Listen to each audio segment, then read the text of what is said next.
こんな最高にほら出来たての彼は口直しに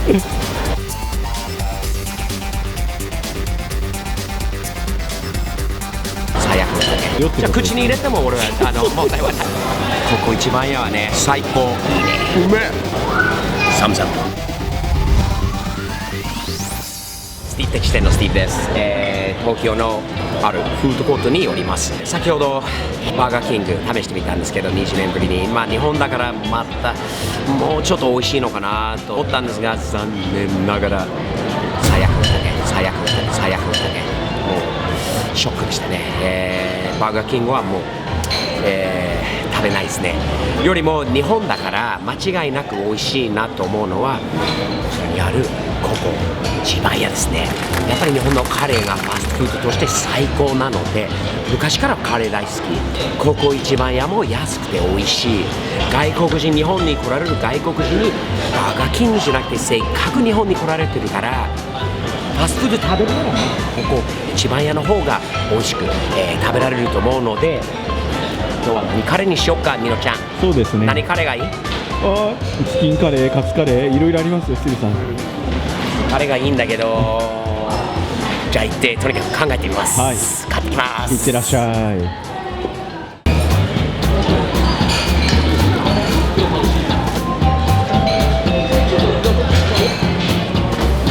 すぐに注文できた。安くて700円で、S サイズのね、ご飯の量を S にしたんだけれども、すぐに注文できた。おそらくすぐに用意できる。カツにしたからちょっと時間かかるかもしれないんだけど、日本やっぱりな、日本のファストフードが一番いいかもしれないけどね、間違いないんだろうな。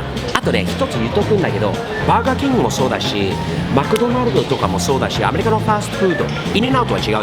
でもああいう加盟店、もうあっちこっちにいろんなオーナーがね、こう同じ店をやってる。で、同じ看板だからって同じ味だとは限れない。びっくりするでしょ。違いますよ。サービスも違う、お店の中の状態も違う、それと味も違う、サンドイッチの作りも違う。本当に違いますよね。だからもしアメリカに行かれた場合、綺麗なマクドとかバーガーキングはやめた方がいいよ。でも綺麗なマクドに行った方がいい。もしくはイェルプというアプリ、分かります？イェルプというアプリがあるんですよ。イェルプにお店のそれぞれのレストランとかの評価が書いてあるので、それを基づいてこっちのマックが美味しいという、あるところに行けば一番いいと思いますね。その方が間違いはないと思います。ここ一番屋は多分どこでも日本国内は同じ味だろうと思うんで楽しみにしてますね。カレーはしばらく食べてないので本当に楽しみです。特にバーガーキング食べた後ちょっと口直しにカレーがいいのかな。彼は口直しにおかしいんだよね。でもバーガーキングの後はかなり効くと思います。よりもどこもこういうシステムになってるんですよね。今はパスタもやってるの。ここ一番やパスタって書いてあるよ。パスタデココ。パスタデココって何？わかんないよね。カメラマンの変な顔しているので彼も分かってないみたいだけど何なんでしょう。もうこれいいよね。さすが日本でさ、抗菌です。どこが抗菌なの？抗菌仕様ってことですね。抗菌仕様。はい。だから俺の前に8番のナンバーを持ってた方がちょっとでも病気とか変な手に変なものがついたらこれ何？ウイルスとかがあんまりつかない素材ですよってことですね。じゃあ口に入れても俺は問題はないっていう。それはちょっとやりすぎかと。やめた方がいいかもな。それはなるほど。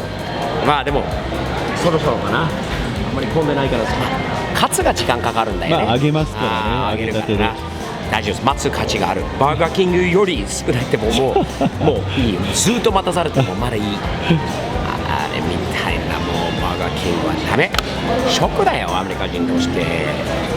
アメリカのファストフードもうちょっと美味しいものがある。インエンアウトですよ。インエンアウト。アメリカに行かれた日、西海岸に行かれた方はインエンアウトバーガーがおすすめです。本当に。ところでアメリカでカレーあります。日本のカレー、それと日本のラーメンもある。しかし金額的に本当に驚くほど高いです。ラーメンはね、アメリカでね、多分$15とか$16とか、もう1500、600円、1700円とかそのぐらいするんですよ。カレーもちょっと高いと思うんだけど、カツカレーで740円とバーガーキングのバーガーとポテトだけのあんな美味しくないものが800何十円だったっけ。あれと比べるとこっちの方が全然いいでしょう、ね、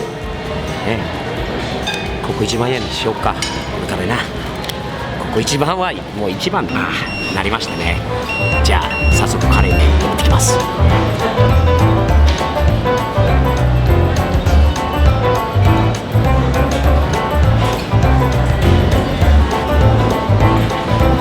いいな、バーガーキングなんかはもう考えられないんだよ。こんな最高にほら出来たてのカツがあって美味しいカレー。今日は普通の辛さ、飛行機乗るからね、大変なことになるからね、ちょっと異常な辛いもの食べちゃう。普通の辛さにカツ、やっぱりカツの作るのに時間かかったと思うんだけど、これはめっちゃいけるんだよな。じゃあ日本のカツカレーは久しぶりに1年ぶりかな。いただきます。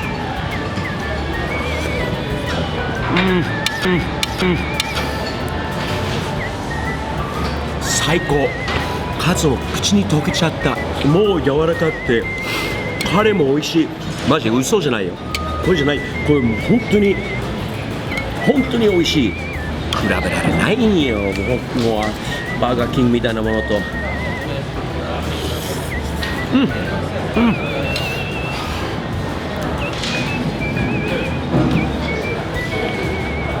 最高に美味しい。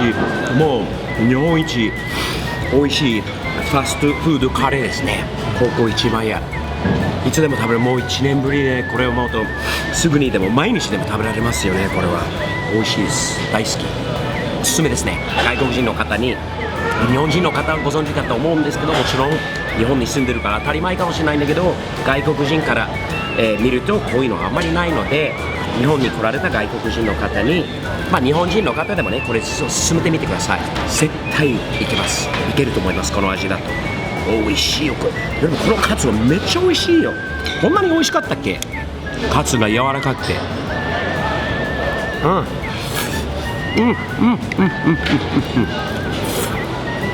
うめえ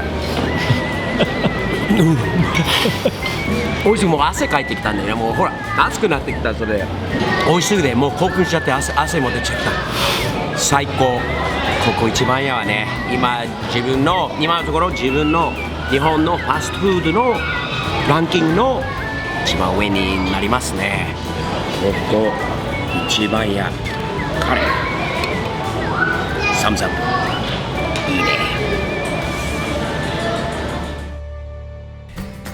動画はいかがでしたか。日本のカレーが美味しいですよね。アメリカにもっとね、日本のカレー屋さんあればいいんですけど、ラーメンは流行ってるんですけど、カレーはまだですね。これからかな。美味しいですよね。本当ですね。忘れる前に皆さんに知らせがあります。Amazon Japan のストアをオープンしましたよ。ありますよ。Amazon でスティーブ的視点を検索していただければ、T シャツ、もちろん定番のサムズアップの T シャツ、サムズアップのステッカー、定番のサムズアップのステッカー、それとスティーブ的視点のステッカーですね。それ以外にも新商品もできましたよ。新商品、ほらスティーブ POB のステッカー、新しいもの3種類できましたよ。ほらかっこいいんじゃないですか。すべてはね、その日本の Amazon にある日本円で買っていただける日本国内から発送いたします。今まではそれがなかったので、本当にもう嬉しいですね。やっと皆さんにご希望の商品を気軽にお届けすることができるようになりました。よろしくお願いします。ではまた次回。サムズアップね。サムズアップ、いつもサムズアップの意味わかります？いつも前向きに、毎日ポジティブに、日々前進という意味ですよね。ポジティブに、悪いことがあっても落ち込むことがあっても、もうこれは人生ですね。いつも前向きにやっていきましょう。ではよろしく。